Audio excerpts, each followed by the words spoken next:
Pessoal, já faz bastante tempo que eu queria imprimir esse jogo para colocar na mesa, o Jasper and Zot, né, do Nick Hayes, mas assim, por vários motivos eu acabei não conseguindo.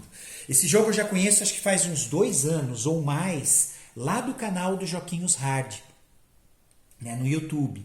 Mas na época eu não tinha impressora, então eu não acabei engavetando o projeto de impressão.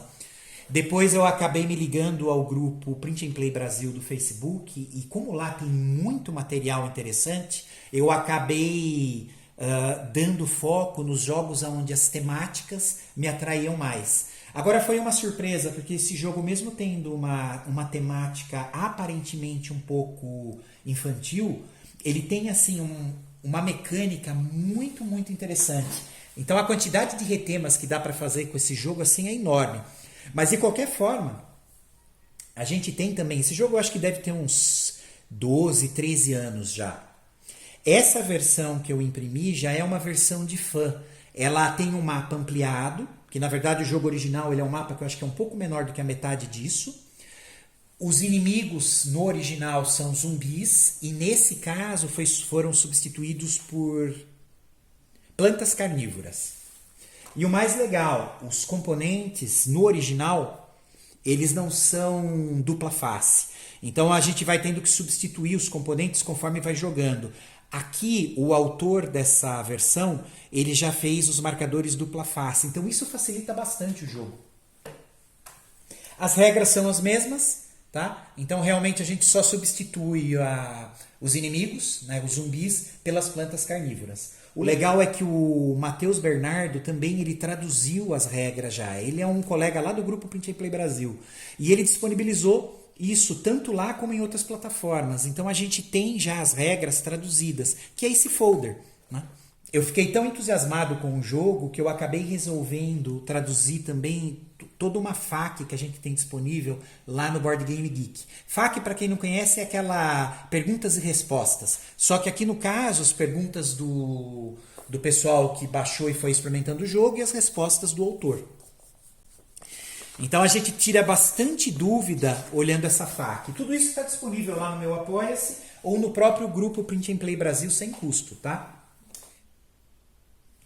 Eu também aproveitei e lendo a FAQ original e fazendo algumas partidas essa semana, eu acabei criando também, como sempre, né, não posso deixar, uma folha de anotação não oficial. Então, na verdade, eu tentei compilar tudo que foi apresentado na FAQ, algumas dúvidas que surgiram aqui durante a minha jogatina, eu tentei descrever aqui a forma mais rápida, como se fosse uma ajuda rápida, para facilitar a jogatina. Como são anotações não oficiais, isso daqui na verdade é uma interpretação minha, tanto da FAQ quanto das regras. Então pode ser que alguma coisa não bata, mas de qualquer forma para mim a jogatina ajudou bastante. Eu deixei esse documento anexado na tradução da FAQ lá no final como anotações pessoais, tá pessoal? Então quem quiser é só baixar lá e dar uma olhadinha. Bom pessoal, como sempre, olha só, a historinha do jogo. Jasper e Zot estão brigando desde quando as pessoas conseguem se lembrar. Os 2 velhos mágicos vivem lado a lado em 2 velhas casas dilapidadas na colina nos arredores da cidade.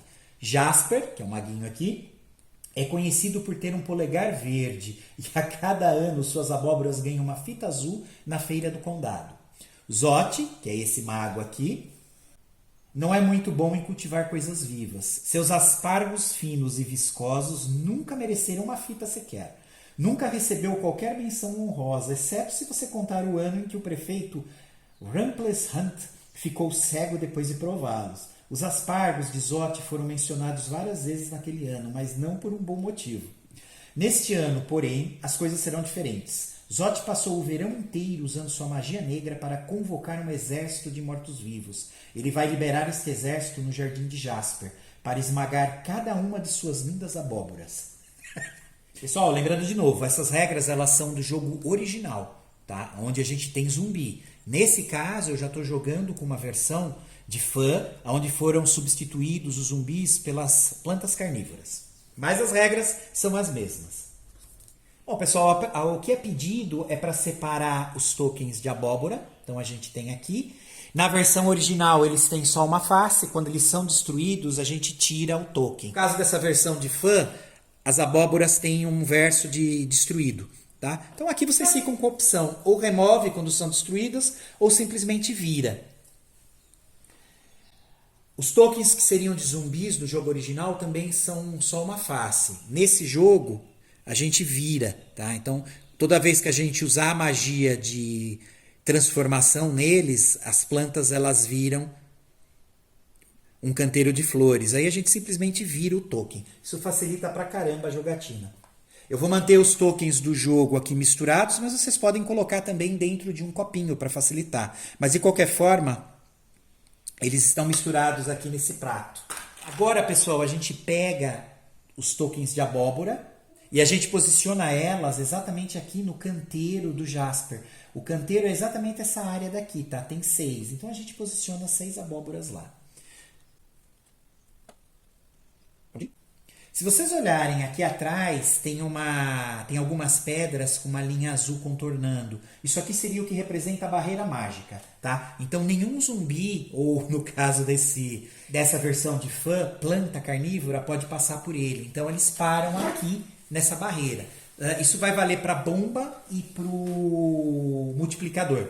São outros marcadores que a gente tem disponível. Na verdade eles estão aqui, ó. A gente tem uma bomba, né, que ela também para aqui na barreira e explode, e a gente tem também um marcador de multiplicação, que acontece a mesma coisa se ele chegar aqui na linha. Então não se preocupem que nada passa por ela.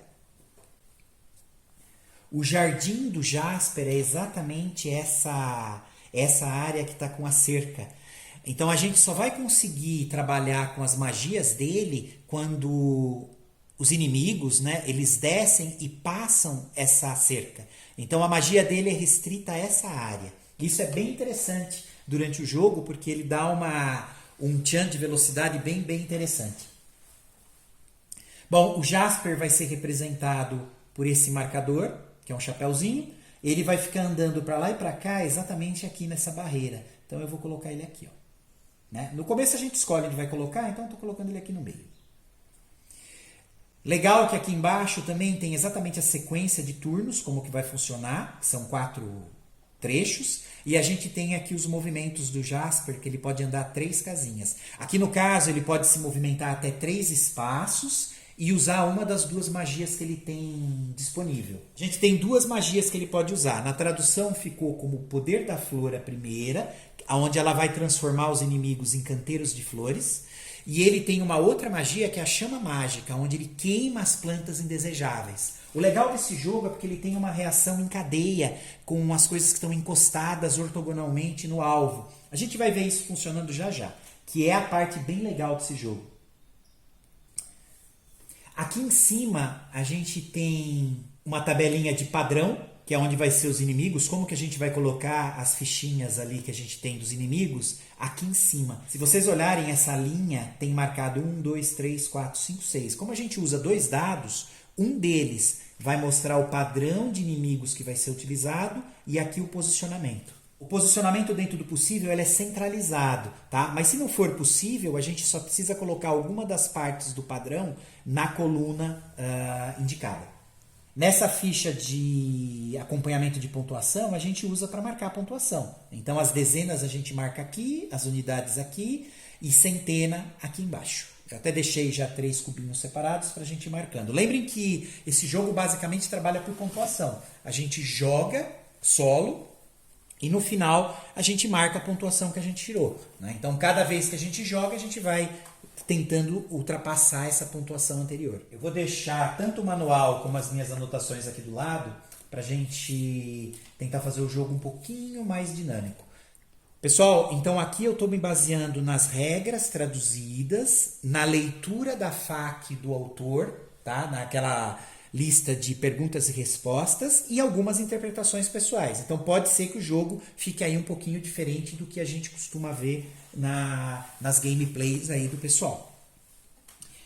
Isso não quer dizer que é mais correto ou menos correto, quer dizer só que a minha interpretação pode variar um pouquinho, inclusive às vezes do próprio autor. A primeira sequência desse turno seria descer os padrões que a gente tem de inimigo. Não tem ninguém, então a gente vai para a segunda sequência, que seria colocá-los. Eu vou usar 2 dados, um para o padrão e um para saber qual é a coluna. Então vamos lá. Padrão 5, coluna 6. A coluna 6 está aqui, ó, ela está numerada, então eu sei que é essa coluna. A gente vai colocar o padrão aqui. Eu vou tentar centralizar ele. Se eu não conseguir, eu vou deixar pelo menos uma das pontas aqui na coluna. O padrão é 5. Se vocês olharem aqui em cima, a gente tem duas partes. Uma que seria o assalto normal, né, que seria a descida normal, que é onde a gente vai começar jogando. Vai ter dois gatilhos que podem disparar o início desse segundo assalto, que ele é o mais difícil. O primeiro gatilho vai ser se o Zot conseguir destruir uma das abóboras. Aí automaticamente a gente passa para esse segundo nível. O outro gatilho é se terminar todas as fichas, né, ali de cima. Aí a gente vai colocar todas as fichas que a gente separou de volta e começa esse segundo nível do jogo.